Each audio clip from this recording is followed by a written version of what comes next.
Hello and welcome back, my dear students. Today we are going to learn the fifth chapter of geography of class 9th standard, and the name of the chapter that is natural vegetation and wildlife. So in this video we are going to get information about the vegetation and wildlife of our country. So first of all, we will focus on these two words. The first one is vegetation and another one is wildlife. It is clear that vegetation means flora and wildlife, it is stand for fauna.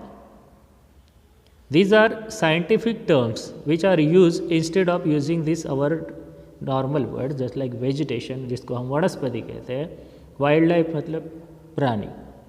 वनस्पति और प्राणी जो हमारे इस दुनिया में देश में पाए जाते हैं, तो वो किस किस बात के ऊपर उनकी वैरायटी पाई जाती है, कौन से रीजन में किस तरह के वेजिटेशन है, किस तरह के फॉरेस्ट है, किस तरह के एनिमल्स है, वो सब इस चैप्टर में हमें पढ़ना है. तो ऐसे कौन से फैक्टर होते हैं जिसके वजह से there is the variation in the flora and fauna. Flora का मतलब है वनस्पति, जिसको हम फॉरेस्ट, ट्रीज, प्लांट्स इसके नाम से जाने जाते हैं, और फाउना, फाउना मतलब ऑल टाइप्स ऑफ एनिमल्स. तो ये जो दो गट है, दो ग्रुप है, ये नेचुरली हमारे एनवायरनमेंट में, हमारे सराउंडिंग में हम बचपन से देखते आते हैं. तो इसमें क्या हमें सारे के सारे एनिमल्स में और सारे के सारे वेजिटेशंस में सिमिलरिटीज़ पाई जाती है? ऑब्वियसली उन सब में सिमिलैरिटीज़ तो होती ही नहीं है, उन सब में बहुत सारे डिफरेंसेस होते हैं, और ये सारे डिफरेंसेस होने के अलग अलग कारण होते हैं. तो बस इसी अलग अलग कारणों को इस चैप्टर में हमें क्या करना है, डिस्कस करना है. सो आओ चलो शुरू कर लेते हैं इस चैप्टर को. ओके, तो first of all we will start from the beginning, that is the introduction of the chapter. Okay, so ये हम इसको अभी पहले समझने की कोशिश करते हैं. क्या दिया गया है, देखिए. Have you observe type of trees, bushes, grasses and the birds in the fields and parks in around your school. मतलब आपने अपने स्कूल के अराउंड में, आजू बाजू में जो है, जहाँ भी आप जाते होंगे पार्क में, तो वहाँ पे इन सब चीज़ों को, जैसे कि आप पाए जाने वाले बुशेस, ग्रास और बर्ड्स या फिर ट्रीज़. देखो, प्लांट्स की भी अगर बात करेंगे हम, प्लांट्स जिसको हम वेजिटेशन कहते हैं ना, इसमें ये तीन बातें आती हैं. जैसे प्लांट्स हैं, फिर दूसरा है बुशेस, और तीसरा बात आएगी ट्रीज़. कौन सी बात? Yes, trees. तो ये वेजिटेशंस को भी हम ये तीन है ना डिफरेंट टाइप्स में कैटेगराइज कर सकते हैं. अगर वो प्लांट कुछ पर्टिकुलर फीट तक ही ग्रो हो जाता है और वो उसको है ना कुछ अलग टाइप के कुछ फीचर्स है, तो उसको हम कहेंगे बुश. और वो प्लांट जो है ना छोटा होता है, धीरे धीरे उसकी ग्रोथ होने लगती है, लेकिन जो उसका छोटा होने के स्टेज में उसको हम क्या कहेंगे, प्लांट कहेंगे. और उसकी ग्रोथ होने के बाद वो बड़ा क्या बन जाता है, एक ट्री बन जाता है. तो ऐसे उसमें उसके स्टेजेस में जो चेंजेस आ जाता है, उसके अकॉर्डिंगली उसको अलग अलग नाम से हम क्या करते हैं, पुकारते हैं. तो बस ये जो चीज़ें हमारे नेचर में, हमारे सराउंडिंग में क्या सभी के सभी समान पाई जाती है? ऑब्वियसली सारे ही प्लांट समान नहीं है ना, that are not equal. There is the variation between all types of animals and vegetation. Are they similar और दे आर वेरिएशंस? वेरिएशंस मतलब वो क्या है कि सब समान है या फिर अलग अलग है? ऑब्वियसली वेरिएशंस हैं. India being a vast country, you can imagine the types of bioforms available throughout the country. इतने बड़े विशाल देश में, भारत के अंदर अगर हम देखेंगे, जिसकी एक रफ स्केच इंडिया का कुछ इस तरह से है. ओके, तो इस इंडिया की अगर आपने ना लेंथ विड्थ भी अगर नाप ली, तो मैं आपको एक बार बता देता हूँ, एक रफ मैप ड्रॉ कर लेते हैं, लिख दे देखिए यहाँ से.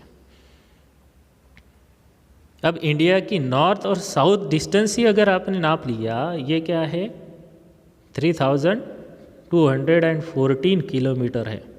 ओके, और अगर आपने इंडिया का ये ईस्ट वेस्ट डिस्टेंस नाप लिया तो वो है 2933 किलोमीटर। ये शायद आपने पहले वाले उस चैप्टर में पढ़ लिया होगा। तो इतना ये इसका क्या है, लेंथ एंड विड्थ है। जियोग्राफिकल एरिया अगर देखेंगे तो इंडिया ने 2.4% area of the world occupy करके रखा है। How much area? 2.4% of area जो ऑक्यूपाई करके रखा है। पूरे दुनिया का एरिया जितना है उससे सिंपली 2.4% एरिया तो अकेले इंडिया ने ऑक्यूपाई करके रखा है। तो इतने बड़े जियोग्राफिकल एरिया होने वाले इस देश में आज है ना 28 स्टेट और 9 यूनियन टेरिटरीज़ हैं। ये सब यहाँ पे पाया जाता है। तो इतने बड़े विशाल देश में कितने तरह के जानवर, कितने तरह के वेजिटेशन की वैरायटी हम पा सकते हैं, इसका हम अंदाज़ा लगा सकते हैं।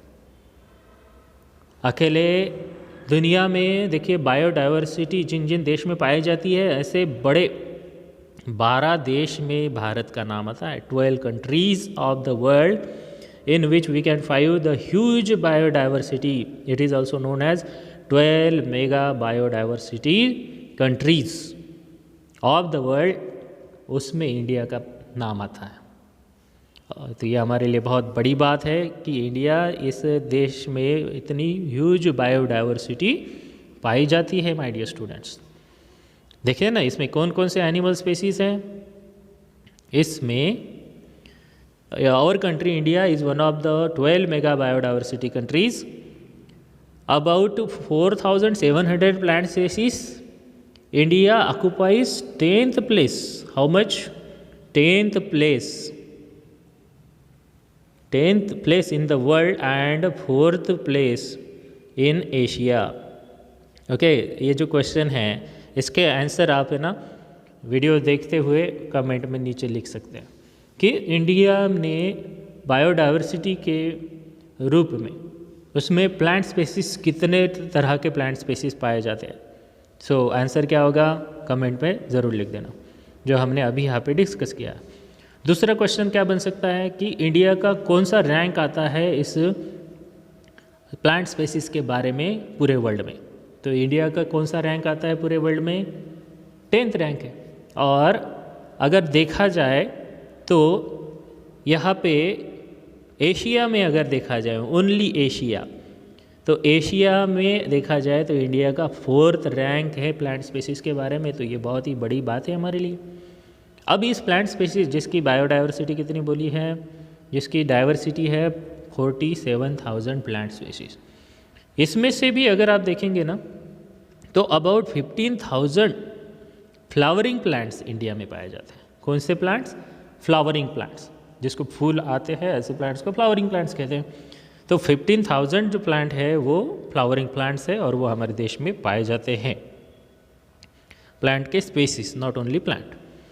अब आगे, which account for 6% in the world's total number of flowering plants.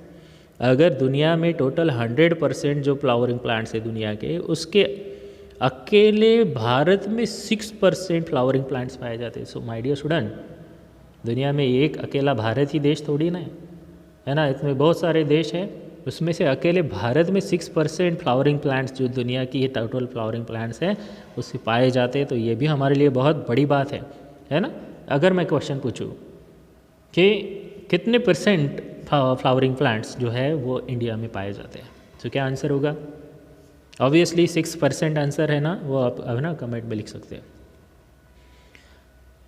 आगे देखते हैं। The country has many non flowering plant, जैसे कि इसमें आते हैं फर्न्स, अलगी एंड फंगी। तो इसमें फर्न्स, अलगी एंड फंगी ये जो है ये नॉन फ्लावरिंग प्लांट्स के एग्जाम्पल है। So which are the examples of non flowering plants? What will be the answer? Yes, answer आपको यस कमेंट में लिखिए या फिर अपने नोटबुक में लिखकर हमें दिखा सकते हैं।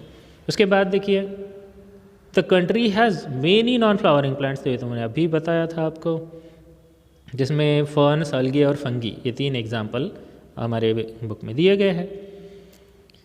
India also has approximately 90,000 species of animals as well as rich variety of fish in its fresh and marine waters. Sea, fresh waters and marine waters दोनों में क्या अंतर है? जो फ्रेश वाटर है मतलब जो नदी का पानी है, रिवर्स का पानी जिसको हम कहते हैं, और मरीन मतलब जो सी वाटर है, समुद्र में का पानी है। तो ये दोनों जो वाटर बॉडीज़ हैं, इसमें जो फिश पाए जाते हैं उसकी भी स्पेसीज़ की वैरायटी देखिए, अराउंड 90,000 स्पेसीज़ जो एनिमल्स है। How many? 90,000 species of animals ये हमारे देश में पाए जाते हैं। और इसमें फ़िश भी जो है हमारे देश में दोनों तरह के वाटर बॉडीज़ में पाए जाते हैं, जो फ्रेश वाटर बॉडीज़ है और सॉल्ट वाटर बॉडीज़ है। इन दोनों में भी है ना वैरायटी ऑफ फिश, एक नहीं अलग अलग तरह के फिशेस की वैरायटी हमारे देश में है। तो ये सब भी अगर हमारे देश में पाए जाते हैं, माय डियर स्टूडेंट, हम देख रहे हैं बायोडाइवर्सिटी है ना, कि इसमें किस तरह की बायोडाइवर्सिटी है। बायो का मतलब होता है जीव और डाइवर्सिटी का मतलब विविधता, कि हमारे देश में कितनी तरह तरह की जैव विविधता है। इसको जैव विविधता के नाम से भी जाना जाता है। Let us go ahead. Okay, natural vegetations refers to a plant community. देखिए, नेचुरल वेजिटेशंस किसके कहा जाता है? प्लांट कम्युनिटी, है ना। जो प्लांट कम्युनिटी होती है उसे नेचुरल वेजिटेशंस कहा जाता है।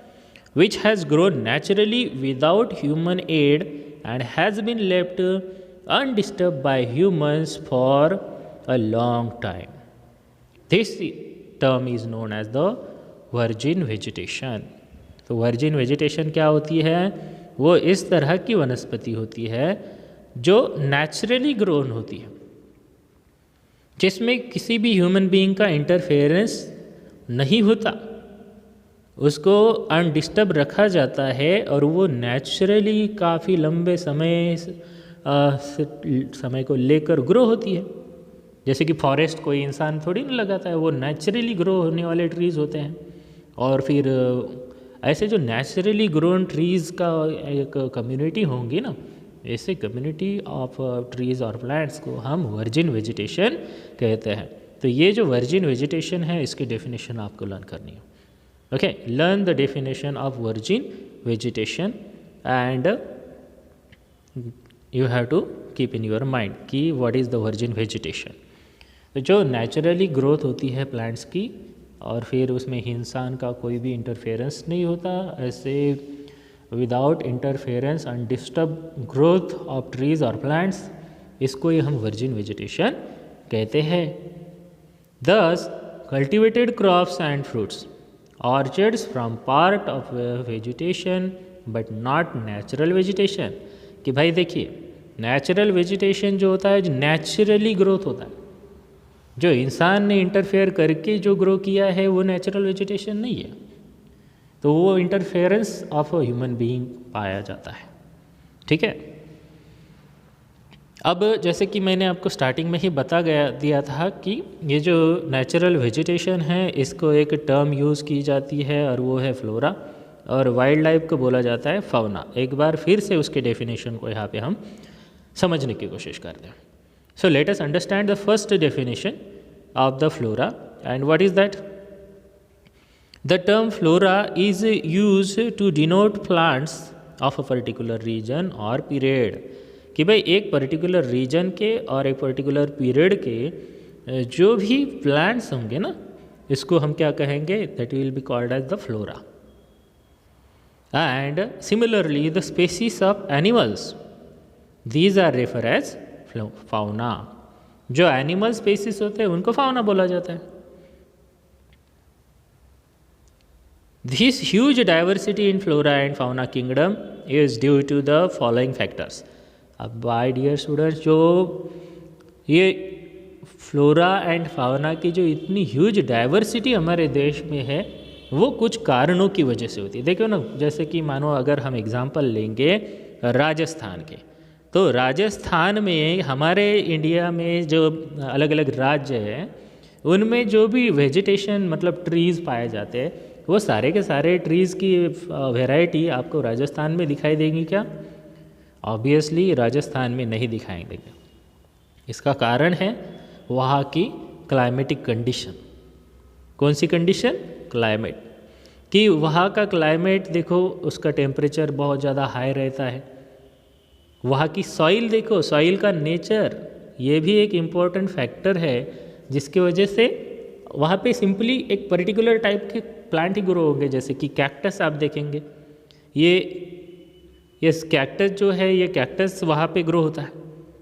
कैक्टस ही वहाँ पे ग्रो हो पाता है क्योंकि वो उसकी सॉइल का नेचर अलग है। उसमें सिंपली कैक्टस के तरह के ही प्लांट ग्रो हो सकते हैं। जैसे कि एनिमल भी अगर देखेंगे तो कैमल के जैसे जिनको पानी कम लगता है, ऐसे ही एनिमल वहाँ पे ज़्यादा पाए जाते हैं। तो किसी भी रीजन के फ्लोरा एंड फाउना का जो वेरिएशन है वो डिटरमाइन करता है कुछ फैक्टर्स के ऊपर। और वो फैक्टर्स कौन से हैं? उसमें है रिलीफ फीचर, जिसमें आती है लैंड और सॉइल। और क्लाइमेट में अलग अलग फैक्टर्स आते हैं, जिसमें पहला है टेम्परेचर। ओके, टेम्परेचर के बाद दूसरा फैक्टर आता है उसका दूसरा फैक्टर ये देखिए, फोटो पीरियड, मतलब है ये सनलाइट। और तीसरा है प्रिसिपिटेशन, कि वहाँ पे सनलाइट कितनी देर तक रहता है, वहाँ पे बारिश कितनी मिलीमीटर में होती है, अगर हाई रेन फॉल होता है तो वहाँ पे अलग अलग तरह के वेजिटेशंस पाए जाते हैं। तो ये फैक्टर जो है ना, इसको डिटेल पे हम नेक्स्ट वीडियो में डिस्कस करेंगे। तो आई होप आपको आज के इस वीडियो में मैंने जो बातें बताई है वो समझ में आई होंगी।